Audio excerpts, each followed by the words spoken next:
Bonjour et bienvenue sur le podcast Ta vérité est la clé.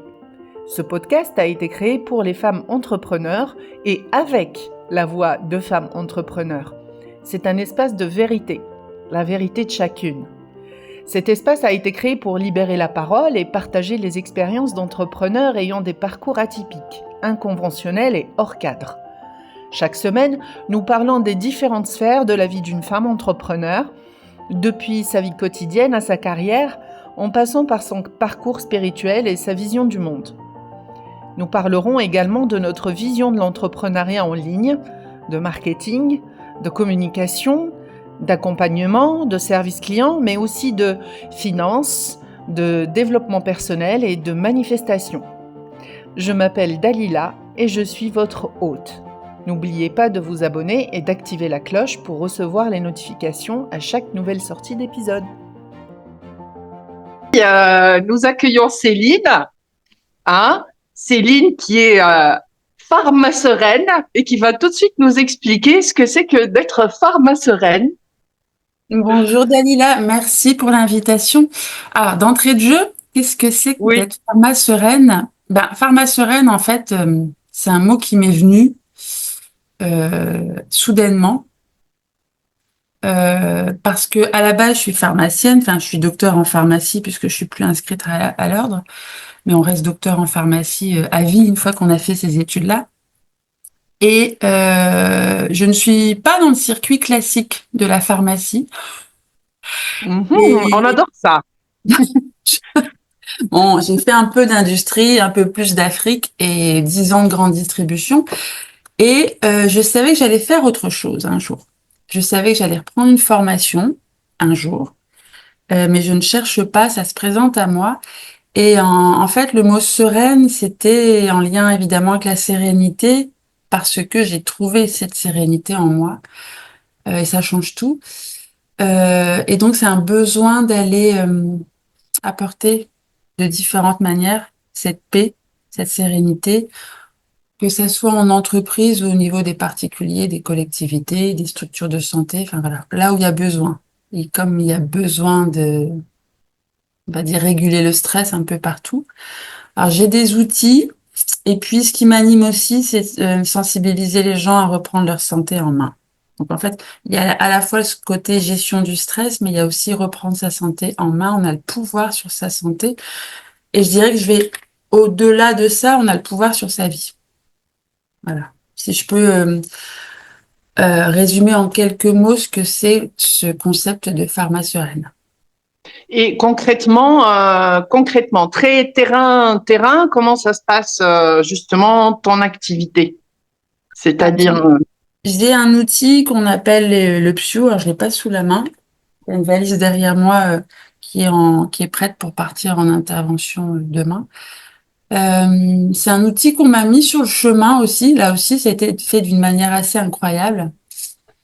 Je discutais avec quelqu'un qui avait déjà un traitement médicamenteux assez lourd. Je pouvais pas, selon ma petite voix, lui conseiller des huiles essentielles ou des compléments alimentaires. Et en fait, les lunettes me sont revenues à la surface de mon cerveau, de ma conscience, alors que je les avais pas essayées. C'est un outil très puissant, il y a 30 ans maintenant, qui a été conçu par un Belge, Stéphane Dumonceau, et qui permet de donner d'induire un lâcher prise en fait assez facilement. Il y a juste qu'à s'équiper des lunettes et de se laisser porter. Donc concrètement, pour répondre à ta question, je vais en entreprise. Alors, parce que c'est quand même l'entreprise qui m'appelle plus que les particuliers, même si je m'occupe de tout le monde. Je propose des prestations de relaxation et récupération en entreprise avec les lunettes. D'accord. Et après, en étant sur place, je profite aussi, je sème des graines pour la nécessité de s'accorder des pauses de qualité, de savoir se ressourcer. Après, il y a plein de manières de se ressourcer. Il n'y a pas que l'outil PSIO en soi.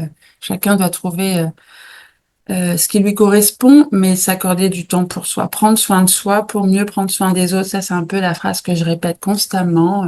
Si la carafe est vide, on peut pas donner. Donc, c'est s'accorder du temps pour soi. pour être... Ça me parle tellement ce que tu viens de dire, parce que, et surtout en entreprise, moi aussi, j'ai baigné beaucoup là-dedans.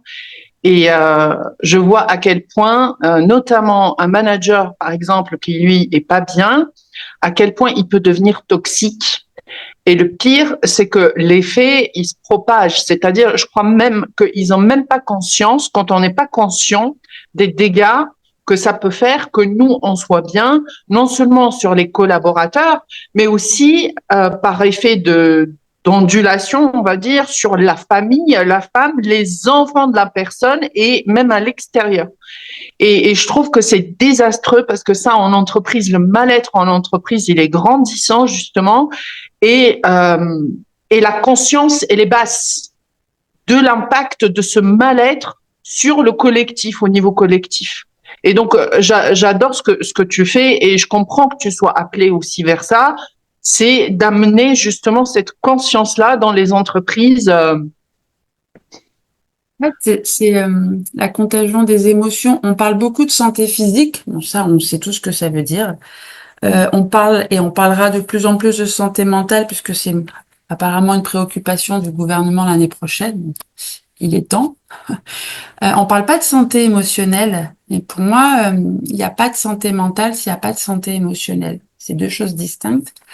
C'est lié, de toute façon, tout est lié, physique, mental et émotionnel. Et je pourrais aussi aller jusqu'à la santé spirituelle, mais en entreprise, on n'en est pas encore à parler de ça. J'essaie, en fonction de ce que j'entends comme mot, là aussi, j'essaie de semer des graines, puisque c'est important pour moi de considérer qu'on est, nous ne sommes pas que des molécules, nous sommes des âmes incarnées.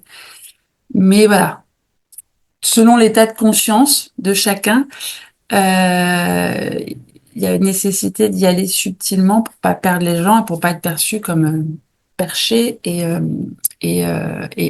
loin des réalités matérielles. Mais ce que tu Oui. disais, en fait, c'est la contagion des émotions, c'est finalement ce que l'on est, euh, du verbe être, l'auxiliaire être, on le transmet. Euh, Oui, même au-delà des mots, tout à fait. Même l'énergie, la présence en soi, elle est importante aussi et ça touche à des dimensions que nous, on ne contrôle pas forcément. Donc Tout c'est est pour ça qu'il... énergie, Voilà. vibration, et on en a déjà parlé et on s'est rencontrés dans ce cadre-là. Mm. Non, mais quand tu parles de Wi-Fi aux gens, là, les gens, ils peuvent à la rigueur l'admettre. Parce que ça se voit pas, mais il y a des vibrations, il y a de l'énergie. Mais voilà, tout est énergie et vibration. Tout. Mm. D'ailleurs, puisque tu en parles, moi j'aimerais parler un petit peu de comment on s'est rencontrés, justement.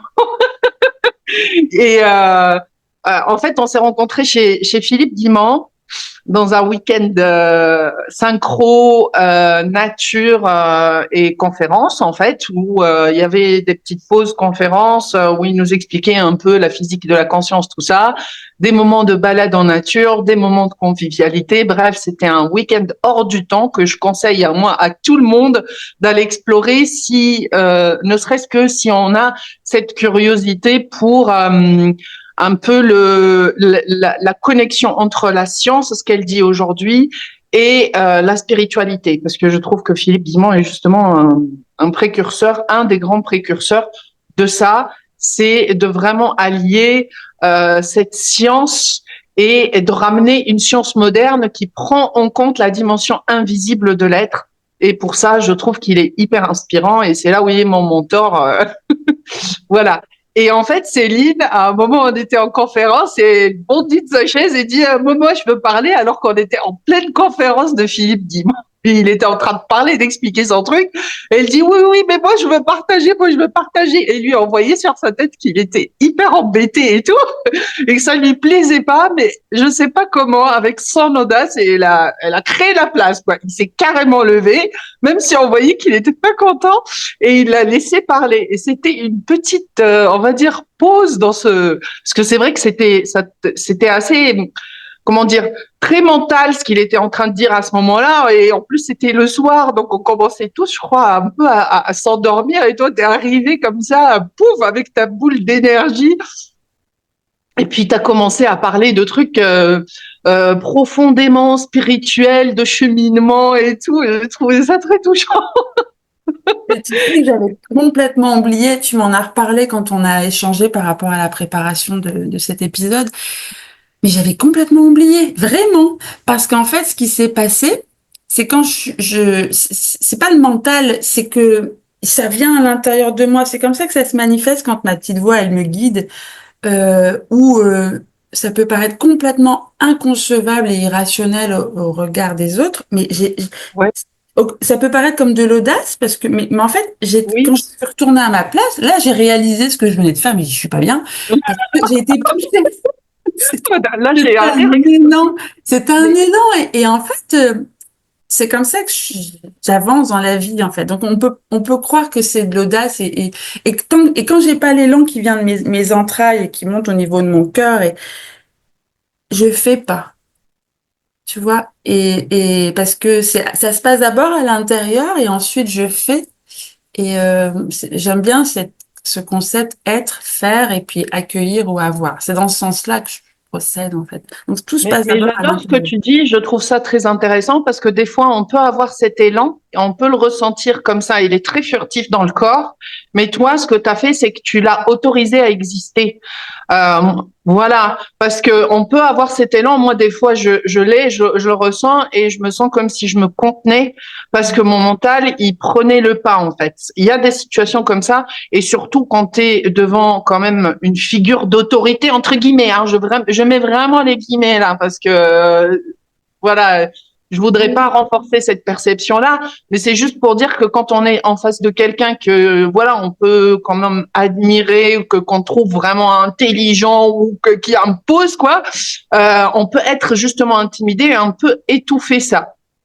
Oui, alors moi aujourd'hui, je repense je pense que tu as la ref du gars qui dit je m'en fous, je m'en fous, je m'en fous. Je m'en fiche en fait, je me suis détachée du regard des autres. Je m'autorise à être, comme tu le dis, et en fait, je me pose plus de questions dans rien.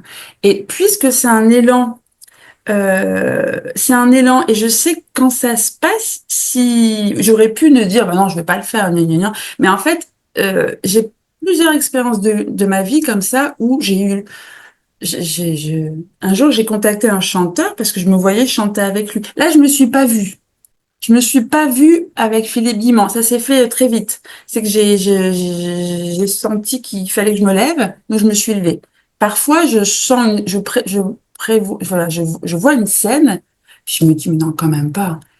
Et puis, je laisse Ah, passer. tu prévisualises en fait dans ta conscience ce qui va se passer. Ouais, là, je me voyais chanter avec quelqu'un et puis je me dis, mais quand même, je vais pas chanter.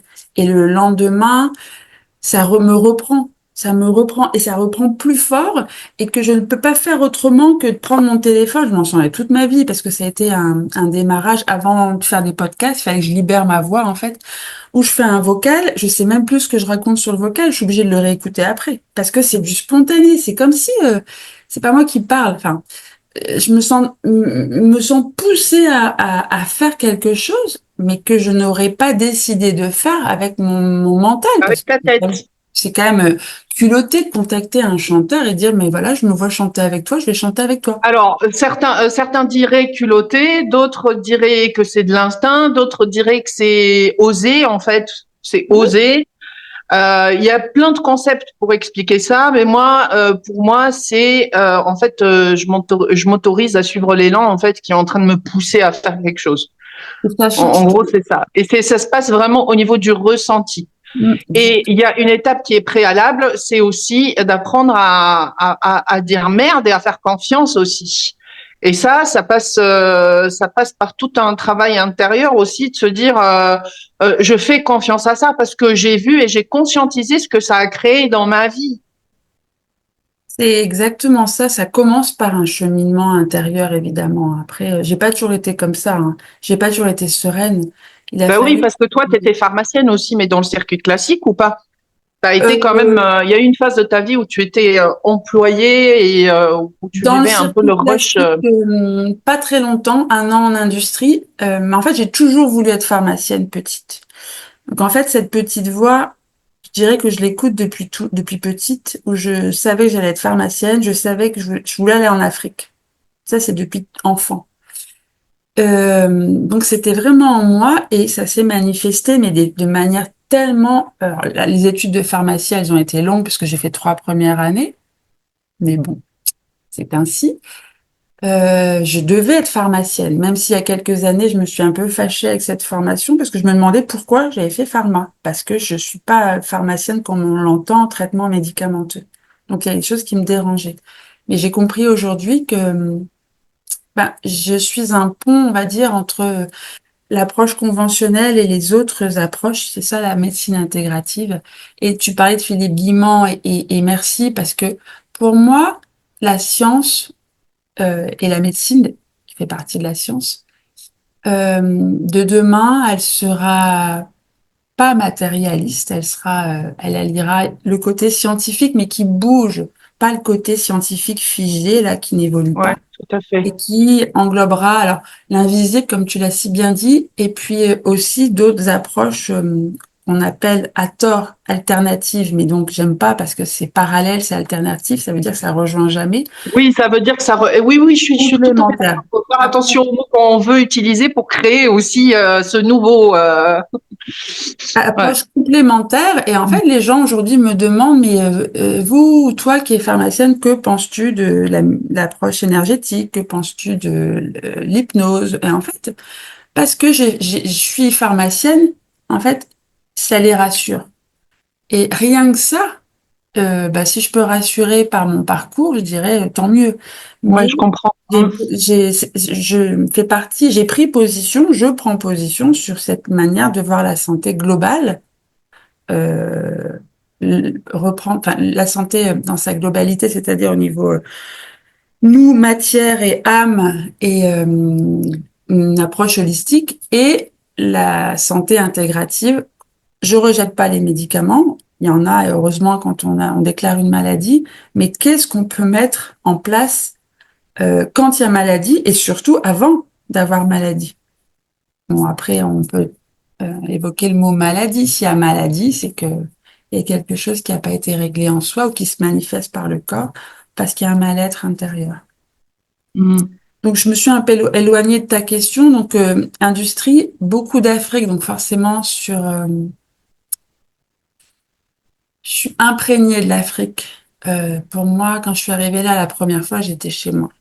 J'ai l'Afrique dans mes tripes, dans mon cœur. J'ai certainement eu des vies en Afrique. Euh, j'ai accouché d'un bébé là-bas. Enfin voilà, il s'est passé beaucoup de choses en Afrique. Ah oui, il y a eu toute une partie de ta vie vraiment en Afrique, J'ai quoi. vécu 4 ans en Afrique, oui. Alors après, j'ai bossé pour Ah, MSF. c'est pour ça que ta fille est métisse. J'avais vu la photo. D'accord. Donc c'est elle en fait, la fille que tu as accouchée en Afrique.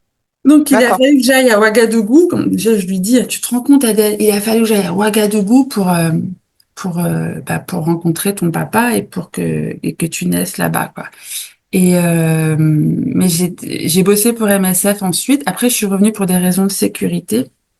En devenant maman, évidemment, les priorités changent. Je maigrissais beaucoup, j'arrivais pas. Enfin, et puis elle a fait des convulsions. Enfin bref, il fallait qu'on rentre en Europe.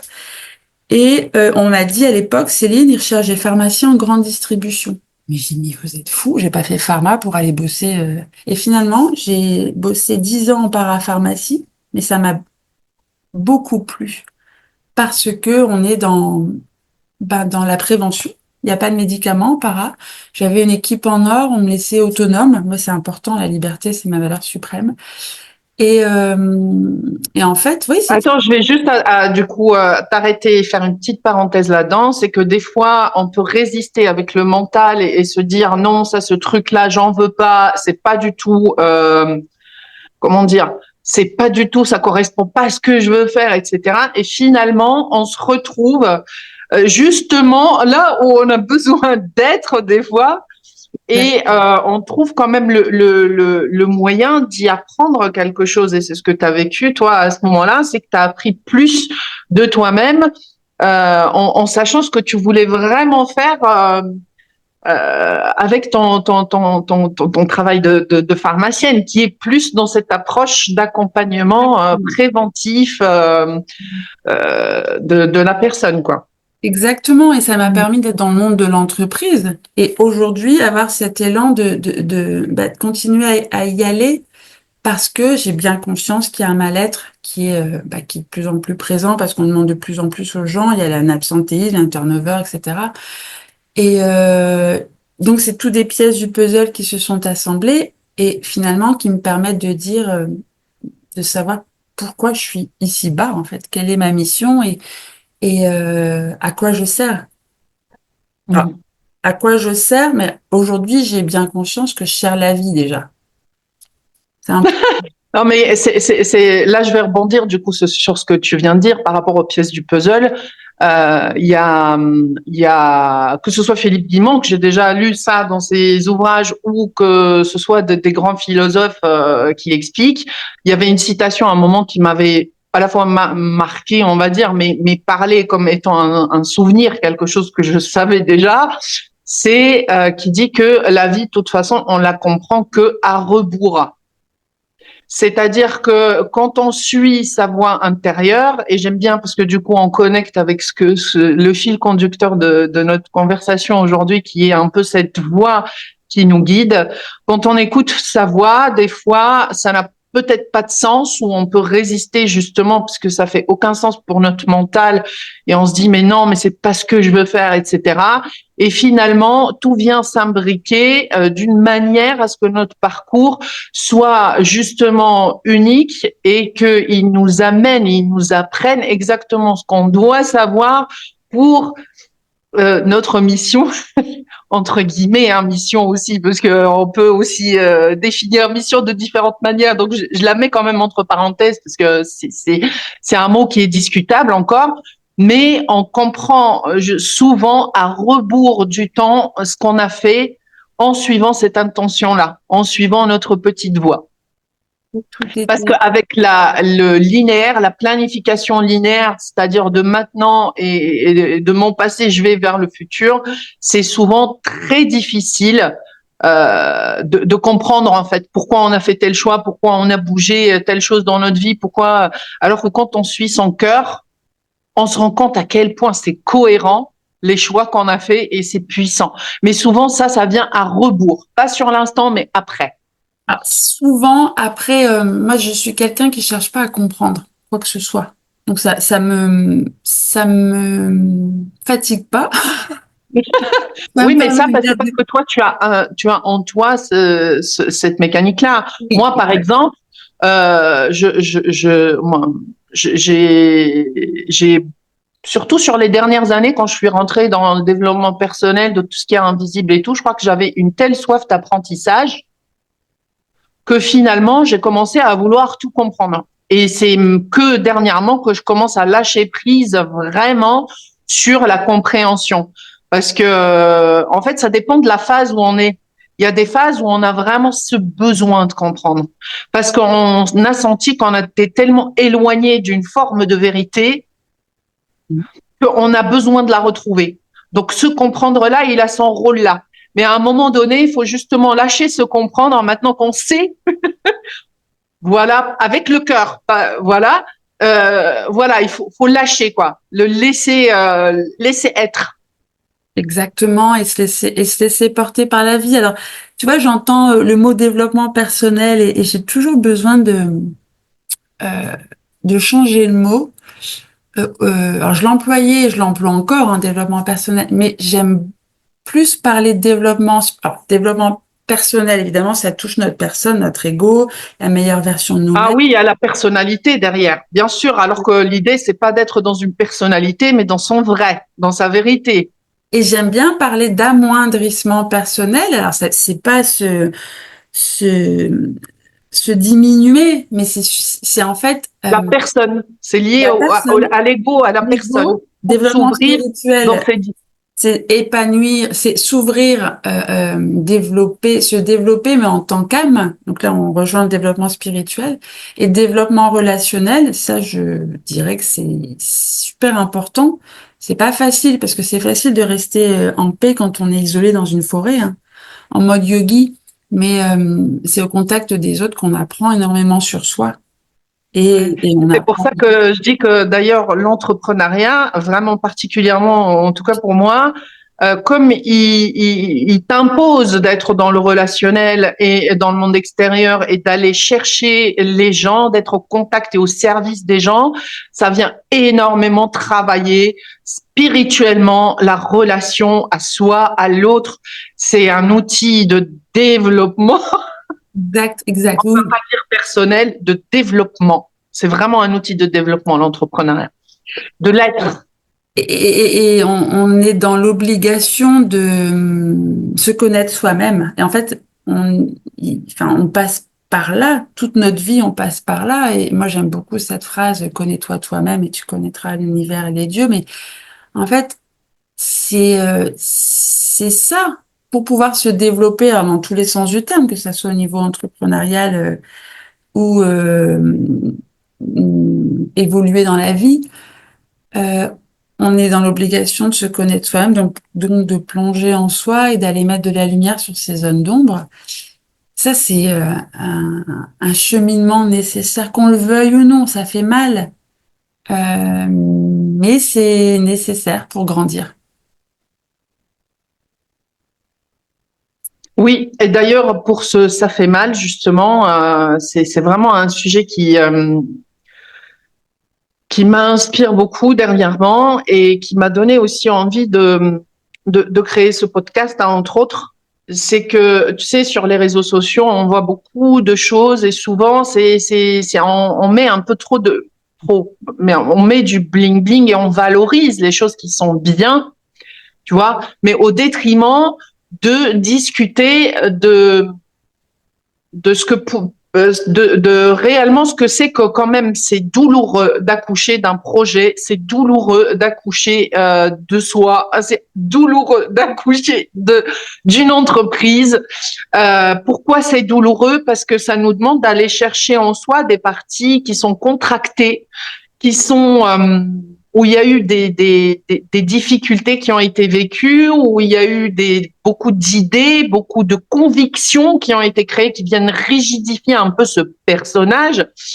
Et forcément, tout accouchement, hein, on est des femmes et celles qui ont accouché le comprennent. Hein, il est précédé par des expansions et des contractions qui sont très très douloureuses. Et finalement, hein, à la fin, quand le bébé vient au monde, en fait, tout disparaît d'un coup. Et on se rend compte à quel point c'était rien ça en fait, et à quel point ça a créé quelque chose de juste magique et incroyable, et que voilà. Et finalement,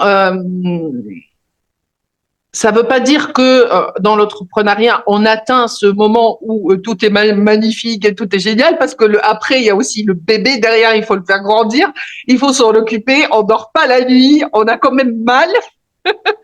Mais ce que je veux dire, c'est que c'est un processus, c'est la vie qui s'exprime à travers soi. Et quand on prend conscience que même l'entrepreneur, parce que moi, j'ai eu des phases aussi où je voulais tout laisser tomber, j'avoue. Je me disais, c'est pas normal. Il y a une anomalie, c'est pas normal de pas être bien comme ça très souvent, parce que ça faisait un peu des dents de scie. Et finalement, je me rends compte que ça faisait partie du processus, en fait, que je ne pouvais pas vivre dans une illusion de un lac tranquille, tu vois, et calme et serein, que il fallait que j'accueille non seulement moi-même dans ces moments de difficulté, que je m'aime encore plus, mais que voilà, je vive avec, en fait, finalement, parce qu'elles allaient venir ramener leur lot d'informations et que ça allait après se dissiper, en fait, et que ces moments-là m'enseignaient autant que les moments justement que je devais valoriser aussi, qui étaient les moments de réussite. Et voilà, en fait, c'est tenir les deux en même temps, réussir à tenir les deux en même temps. Mais merci de revenir sur ce côté bling bling des réseaux. Alors, euh, on m'a souvent dit, ah toi Céline, t'as de la chance. Alors déjà la chance, ça se possède pas. J'aide la chance à se manifester. C'est aussi un choix de choisir mes pensées et de provoquer la chance. Ça, c'est pas un objet, la chance. C'est un, voilà, un alignement. Mais on me disait, en fait, ce que je transmettais, je donnais l'impression que tout allait bien tout le temps. Et qu'en fait, c'est une prise de conscience que j'ai eue il y a moins d'1 an, hein. Mais vous ne voyez pas des fois à la maison dans mes downs où je pleure. Je pleure très facilement, je suis hypersensible. Moi, je laisse couler, hein. Dès que je suis touchée, je pleure. Alors, mais je permets finalement, donc on va arriver au sujet de la vulnérabilité, c'est que j'étais responsable de ce que les gens pensaient de moi parce que je faisais le choix de partager que du positif. Mm. Mais quand j'ai pris conscience de ça et quand j'ai surtout accepté ma vulnérabilité, donc ça date d'il y a un peu plus longtemps, bah ça change tout dans la vie. Et c'est en fait un cadeau qu'on permet à l'autre. Et je l'ai encore vécu il y a 15 jours lors d'un sommet de médecine centré sur l'humain à Bordeaux, où c'était un moment magique, où j'ai beaucoup pleuré parce que j'étais touchée par les partages, par la manière de voir la santé. Je me dis, ah, on y est, il y a un élan qui est lancé et c'est bon. Donc moi, touchée. Et ma voisine, qui était beaucoup dans la retenue, finalement, elle me dit à un moment donné, merci d'avoir pleuré, parce que finalement, vous m'avez permis. Alors, elle s'est retirée. Elle n'a pas voulu le faire devant les autres, mais peu importe. Mais la vulnérable, quand on accepte d'être vulnérable et quand on offre le cadeau à l'autre de l'être aussi. Et en fait, ça, il a fallu que je l'intègre et le comprenne. Et donc, c'est en résumé, être dans l'authenticité sans masque, être vrai. Ouais. Et oser être vrai. Et les réseaux, c'est trompeur. Après, ce que tu as dit m'interpelle aussi, parce que le lac calme, ben, quand on fait ça, là, c'est la mort, hein. Sur un électrocardiogramme, c'est Oui, la mort. exactement, mais c'est quand même une illusion. C'est pour ça que j'en ai parlé. C'est qu'il Et y a une des hauts et des illusion bas. de... Il y a des hauts et des bas, et en fait, bon, quand on est dans les bas, quand on sait qu'on va vivre des bas, on le sent arriver, alors, de différentes manières. C'est aussi laisser, lâcher prise. Alors, un jour, on m'a dit, au lieu de dire lâcher prise, laisser aller. C'est plus doux. Parce que lâcher prise, c'est vrai que si on imagine lâcher la prise sur la montagne, non, moi je lâche pas la prise, hein. Laisser aller, laisser passer en fait. Et tout passe. C'est vrai que c'est cyclique. C'est la respiration, le haut et les bas. Et mais c'est arrivé à remonter en énergie parce que quand on est dans les énergies basses, si on se connaît pas, si on ne sait pas ce qui nous fait du bien, une balade dans la nature, d'aller écouter une chanson qui nous donne c'est facile de rester, c'est difficile de remonter, c'est facile de rester en bas. Alors que, émotionnellement, c'est normal. On a des émotions des mouvements en nous. L'émotion, c'est un mouvement qui nous guide.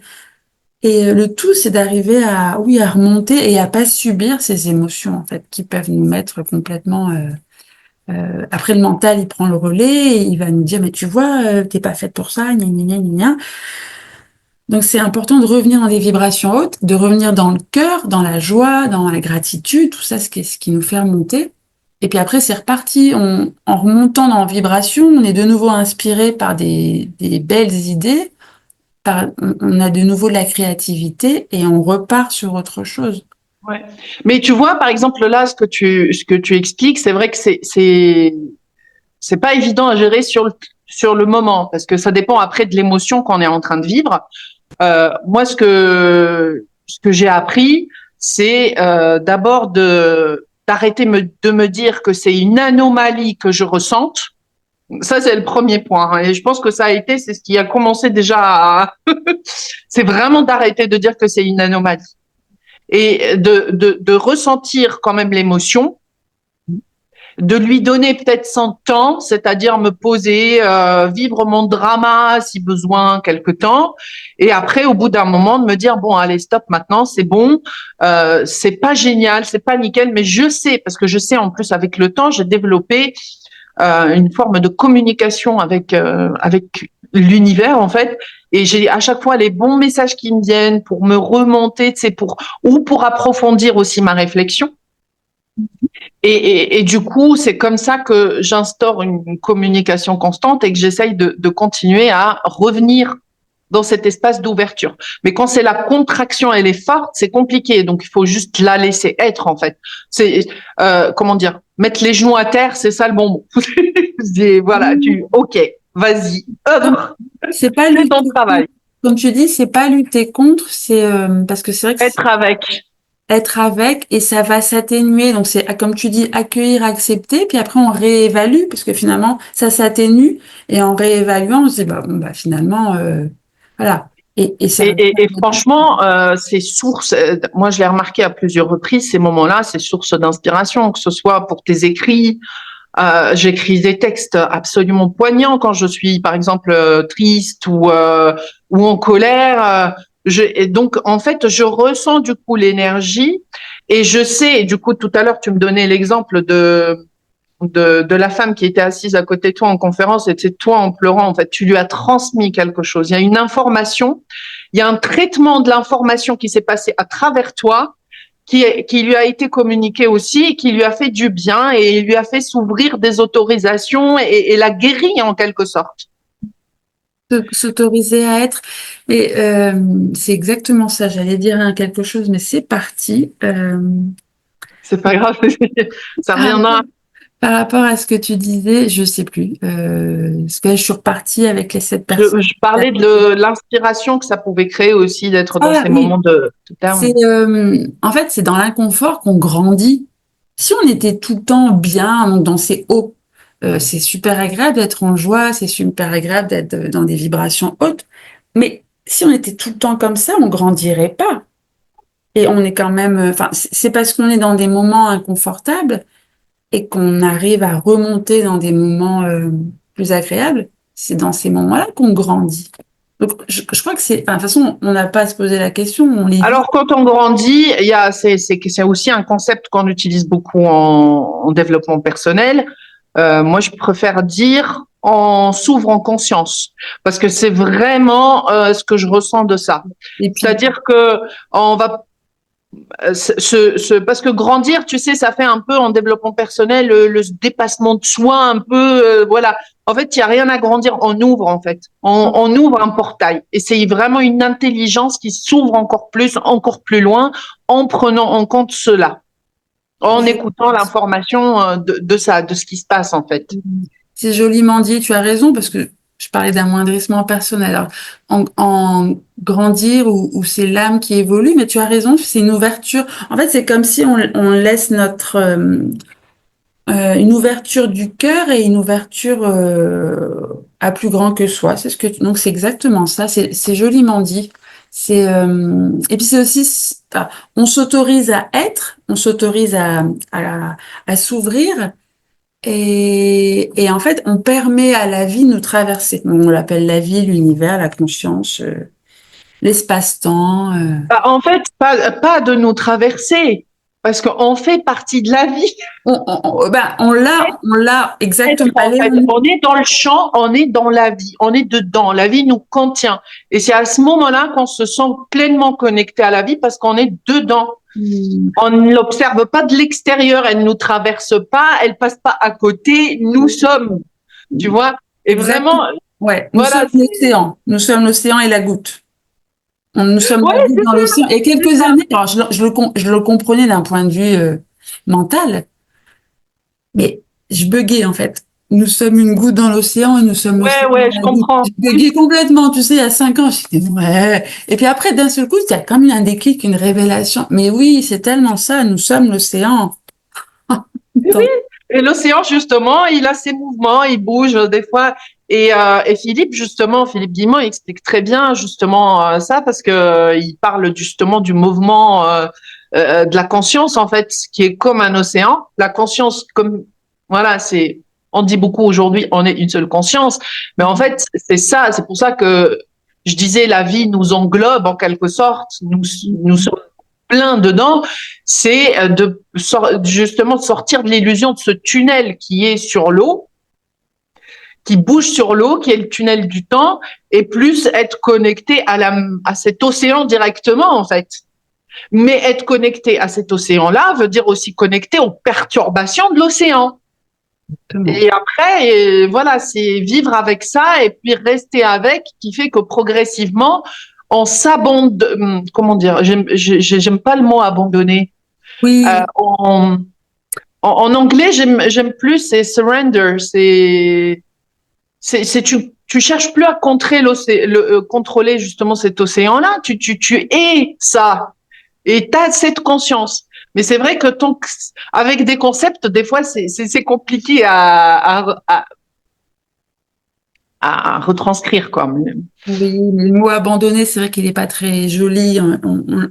Ça fait souvent référence à nos blessures on est censé euh, transmuter dans nos vies. Les blessures, Ouais. les Ou blessures. s'abandonner à quelque chose, tu sais, comme s'il y avait une autorité ou un truc comme ça, alors que l'idée, c'est être cela, en fait, être la vie, être dans la vie, parce qu'on fait partie, on est la vie quelque part. On est ça, on est cette conscience, tous. Tu vois, il Moi, y a, je t'inviterai, je sais pas si tu connais, j'inviterai les auditeurs, alors, parce que les mots me reviennent pas, mais Kelly Aura, c'est une très belle personne. J'ai eu l'occasion d'échanger qui ça, avec tu peux elle. répéter son prénom? Kelly Aura, A-U-R-A, et sur YouTube, on peut retrouver beaucoup de ses textes qui sont mis en musique, et en fait, elle les a écrits, mais elle a été inspirée. Euh, Et tout ce qu'on dit là, nos partages, je trouve qu'ils sont résumés dans ces textes. Il y a rencontre avec le vivant, notamment, et rencontre avec l'indicible. Et à un moment donné, elle parle de s'abandonner à. Tu pourras nous mettre la référence et le titre du bouquin en commentaire sous l'audio dans la chaîne, Oui, sur le compte Instagram. oui, Merci. oui, Et je du mettrai coup, ça. Et moi, je l'écoute régulièrement parce que j'ai beau. Peut-être que je le connais pas par cœur, peu importe, mais à chaque fois, je m'en imprègne. Parce que, en fonction de nos hauts et nos bas, quand tu sens que tu as moins d'élan, parce que c'est une histoire d'élan, la vie c'est un élan, quand tu as moins l'élan, l'énergie qui te permet d'avancer. Moi j'ai toujours cette sensation d'être en tant qu'entrepreneuse, à être sur un câble suspendu dans le vide, où tu dois maintenir l'équilibre, mais l'équilibre par définition est fragile. En fait, c'est la nécessité de faire des petits pas pour avancer, pour pas perdre l'équilibre, ne pas regarder en bas parce que c'est le chaos, c'est le chaos. ouais. D'avancer, tu as ton objectif ou Et des fois, tu as du brouillard devant toi et tu vois pas, et il faut quand même que tu mettes le pied devant et t'as du brouillard et ça se dissipe, le brouillard revient, il y a la progressivement, c'est nuit. ça. Et en fait, dans cette idée d'être sur un fil comme ça, suspendu dans le vide, voilà, ça représente vraiment le monde de l'entrepreneuriat ou la vie en général, de faire des petits pas, de garder la tête haute, de pas se laisser, parce que t'as certaines personnes qui vont venir te tenter de te faire perdre l'équilibre, et ça, on le sent. On va parler de personnes toxiques, mais en même temps qui te font grandir parce que tu es amené à poser Oui, des. en même temps, ça, c'est une discussion à avoir aussi, c'est-à-dire tout ce qui existe dans ton champ est le reflet quelque part de quelque chose, voilà, une information qui n'est pas traitée, on va dire ça comme ça. Il y a besoin d'être mise en lumière en toi. C'est Ouais. Jung, si on fait référence à Jung et qui doit être mis en lumière et travailler, c'est pareil. J'aime pas ce mot-là, mais bon, voilà. Oui, parce que l'étymologie déjà du mot, elle est très discutable. Oui, Esclavage. En tout cas, voilà. tout est, tout est utile en fait. Tout est juste à chaque instant. Si on peut résumer un peu notre échange, même si parfois tout est cadeau, même si le cadeau est mal emballé, et que parfois ça se manifeste par une épreuve très très difficile à vivre selon les personnes. Et que finalement, euh, tout est un apprentissage et on est là pour apprendre. La vie, c'est un laboratoire. C'est un petit peu cette sensation que j'ai eue quand j'ai sauté en parachute, où je devais sauter en parachute. C'est ma petite voix qui m'avait indiqué parce que je voulais vraiment pas faire ça moi-même, hein. C'est pas mon truc. Mais un matin au réveil, j'ai eu cet élan, cet appel, même si je voulais dire non, non, non, non, non. Là, c'était pas aussi évident que d'aller remplacer, d'aller prendre le siège de Philippe Guimand, hein. Mais j'ai compris après, là, c'était l'apprentissage, que euh, ce saut résumait plein de bouquins de développement personnel, justement, où pas se surpasser déjà, mais s'ouvrir à plus grand que soi, ouvrir son cœur, et puis le champ des possibles, le terrain de jeu de la vie, en disant waouh, si c'est ça l'inconnu, eh ben c'était jouissif en fait, hein. Cette chute libre était Ouais. l'ouverture du parachute moins, mais la chute libre en elle-même. Waouh. Même si au début tu résistes, donc tu souffres. Oui, c'est très contracté au départ. Le mal-être, il grandit, grandit, grandit jusqu'à ce que tu sautes. Et une fois que tu as sauté, Et là, ça, il passe encore quelques secondes où ton cerveau il ouais, se demande ce qui se passe et tu as l'impression il est de... en état d'alerte. Et puis Et au bout après, ça de... switch. Voilà. Et après là, tu... Oh, c'est le... Mais... Enfin, je m'en souviendrai toute ma Ouais, vie. c'était C'est comme un une expérience un peu mystique, quoi. petit saut pour faire le grand saut. Enfin, il y avait du symbole, il y avait l'expérience mystique aussi. Enfin, c'est quelque chose que je recommande aussi. Moi, je recherchais pas l'adrénaline, hein. Je l'ai fait une deuxième fois, c'était pas du tout pareil. Et ça m'a calmé. Donc, c'est des expériences comme ça qui nous éclairent aussi. Mais c'était ma petite voix qui me l'avait indiqué. Parce que jamais j'avais imaginé que j'allais faire ça un jour. Jamais. C'était pas mon truc. Donc, écoutez, c'est notre petite voix qui nous donne des pistes pour pouvoir euh, oser et ensuite passer à l'action sur d'autres plans. Magnifique conclusion, Céline. On adore. Donc, on a abordé justement les sujets clés que on avait décidé d'aborder au début avant l'interview. C'était la petite voix. C'était comment passer de ce parcours un peu très linéaire de la société dans laquelle on vit un peu à justement une vision que toi tu as du monde et que tu essayes de créer justement et de mettre en œuvre dans ta vie professionnelle. Oui, tu as envie de dire quelque chose? Tu me vois sourire parce que ce nouveau monde, t'as employé ce nouveau monde, hein. Je souris parce que évidemment, je repense encore à Philippe Guimand. Moi, je souhaite et j'y participe. Et il est en route. On n'est pas dans l'utopie. Enfin, l'utopie, c'est euh, quelque chose qui n'est pas encore créé, mais pour moi, il est en route, ce nouveau monde, beaucoup plus lumineux. Et voilà, c'est à chacun d'y mettre sa lumière, sa propre lumière. Mais pour ça, il y a nécessité de s'être reconnecté à la sienne. Et une fois que tu es reconnecté à ta propre lumière, donc après, tu mets ce que tu veux derrière ce Moi, que... je l'appelle ta vérité, hein. Exactement. Mais c'est pour ça, Voilà. le nom. Mais moi, j'aime bien le mot lumière, parce qu'après, tu peux éclairer. Mm. Éclairer, tu peux être un phare, mais encore une fois, nous sommes tous des phares les uns pour les autres. Mais Ah j'ai oui, oui, cette sensation. c'est clair, et ça n'a rien à voir ni avec l'activité, ni le statut, ni quoi que ce soit. En fait, c'est exactement. Et on est le phare, et en même temps, on est le répulsif aussi d'autres personnes qui ne sont pas prêtes pour nous. Mais voilà, ça, c'est tout un chemin pour le vivre avec, quoi. Vivre avec ça. Et j'ai cette sensation là depuis quelques temps, qu'il y a un retour ensemble vers l'essentiel pour reprendre le terme du podcast, mais qu'il y a un réseau lumineux. Il y a plein de points lumineux qui sont en train de se rejoindre, et c'est moi je le trouve immense ce réseau. Et petit clin d'œil à Philippe Guimand en parlant du futur lumineux, le futé. Ouais, ouais, ouais. C'est que c'est un choix, c'est un état d'esprit optimiste de se focaliser et de participer et d'œuvrer à un monde meilleur plutôt que de regarder ce qui ne va pas. Parce qu'on pourrait aussi. Mais bon, à ce moment-là, à quoi bon vivre? Si on se met dans cette spirale de monde qui est en train de s'écrouler.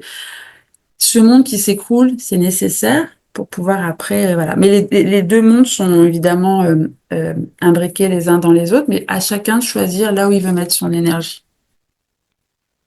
Ouais. Et du coup, bah, je finis avec le dernier point qui était justement comment finalement tout fait sens à rebours du temps linéaire, quand on justement on ose un peu entre guillemets encore, parce que c'est un mot, voilà, on peut y mettre ce qu'on a envie, quand on ose, quand on a l'élan, quand on a l'amour de suivre quand même son cœur, sa petite voix, sa petite joie, sa joie tout simplement. Et tout fait sens finalement. Et finalement, on se rend compte que on a toujours été à la bonne place.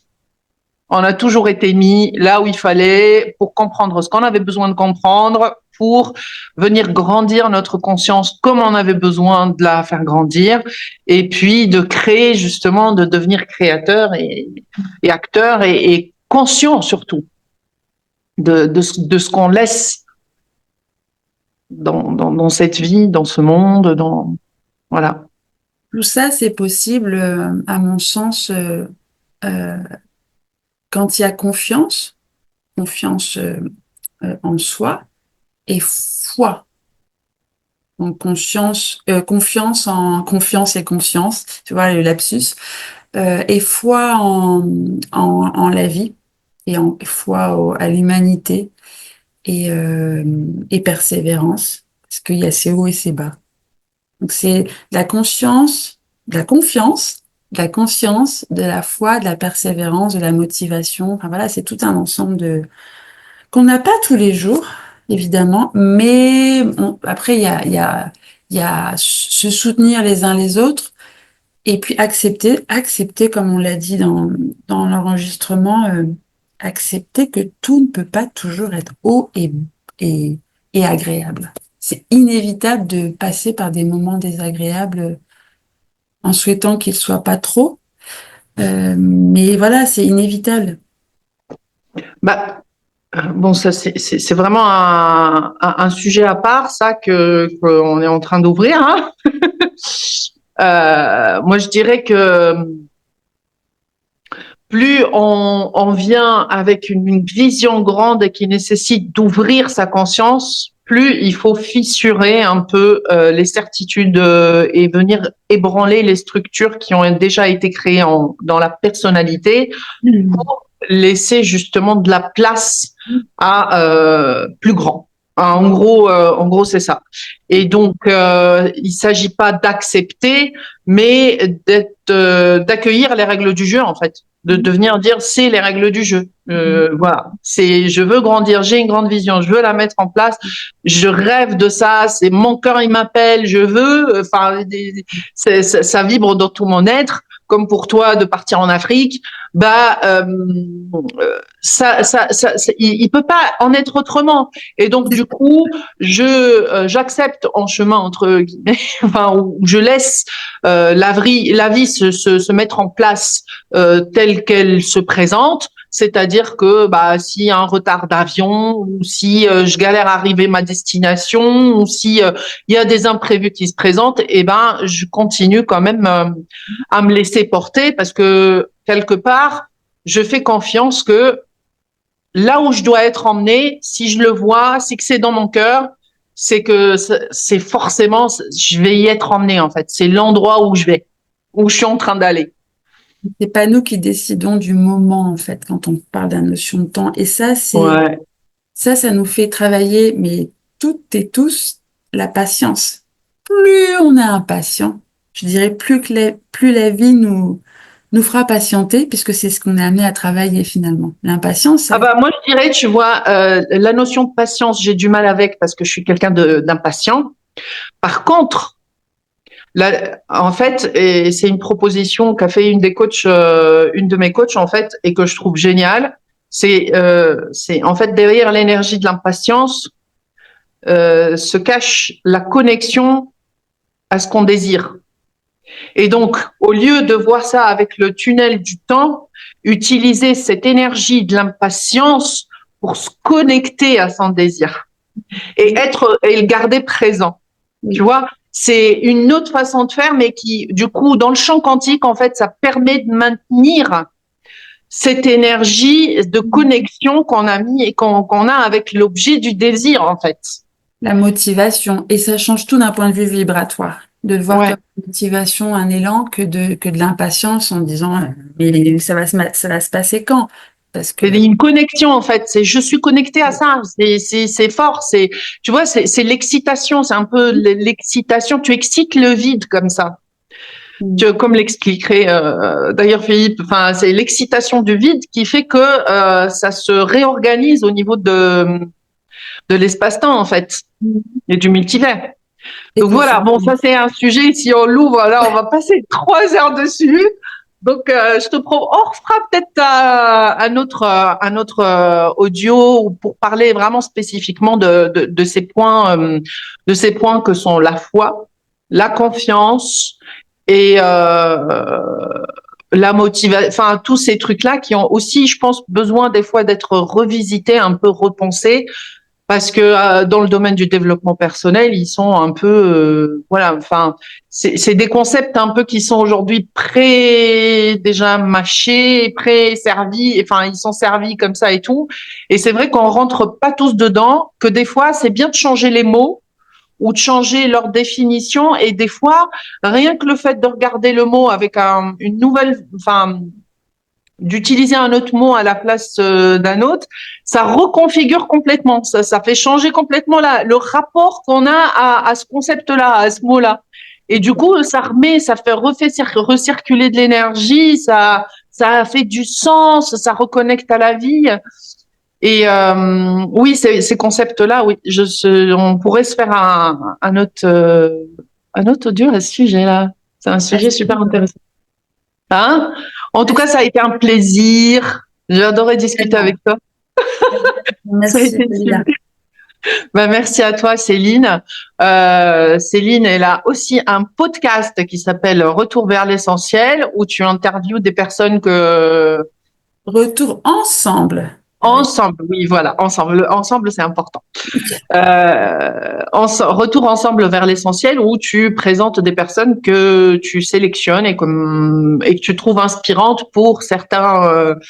Qui incarne, pour moi, c'est tout simple. Dès que je rencontre une personne, dès que ça fait waouh dans mon cœur, dans mon corps, c'est des personnes qui incarnent ce retour ensemble vers l'essentiel, tout simplement. Et après, avec leurs mots, ils partagent cette manière de voir ce retour ensemble vers l'essentiel. Et c'est bon. Magnifique. Bien sûr que c'est beau, parce que ça, en fait, c'est un peu la même information qui est véhiculée à travers ta vérité. Et la clé, c'est que, voilà, c'est l'essentiel. Et pour moi, la vérité n'est pas uniquement, enfin, c'est tellement profond. C'est l'origine, en fait. Voilà, c'est vraiment l'origine. Et donc, toi, quand tu dis retour ensemble vers l'essentiel, c'est pareil, c'est l'origine, c'est le plus important, c'est le point de départ, voilà. Mais chacun, en fonction de ses prises de conscience, va. Ouais, C'est ça qui est intéressant, va mettre les mots sur cet essentiel. Mais c'est tellement vaste, ouais, c'est même clair. si c'est en même temps tout. Mais voilà, en fonction, selon les plans sur lesquels on se positionne, et parce qu'au début, moi, je pensais qu'à la santé, hein. Il y a 2 ans, quand c'est le nom de la structure, Retour ensemble vers l'essentiel, mais j'avais plutôt une vision santé, vitalité, harmonie, bien-être, enfin voilà. Et puis après, au fur et à mesure, je me dis, waouh, mais dans ces 4 mots, rêve en fait, hein, c'est aussi rêve, hein, Retour ensemble vers l'essentiel. Et ben, waouh, il y a tout. Enfin, selon ma vérité. C'est très très beau comme conclusion. Allez, bah du coup tu nous mettras aussi, tu nous mettras le lien vers ta chaîne de podcast aussi. Donc il y a le livre, Alors, le c'est pas livre un que tu livre, nous hein, recommandes. c'est pas un livre. C'est une personne. Texte sur YouTube et elle fait des déplacements en France et en Europe. Mais à Voilà. ma connaissance, il n'y a pas de livre. Mais je mettrai un lien au moins d'un. Oui, oui, et tu mettras aussi le lien pour celles qui sont intéressées ou curieuses d'aller voir ton podcast. Très bien, je t'embrasse, merci beaucoup Merci à et toi à pour très bientôt, l'invitation. Céline. À bientôt, Dalila. Belle journée à toi. Bonne journée, au revoir.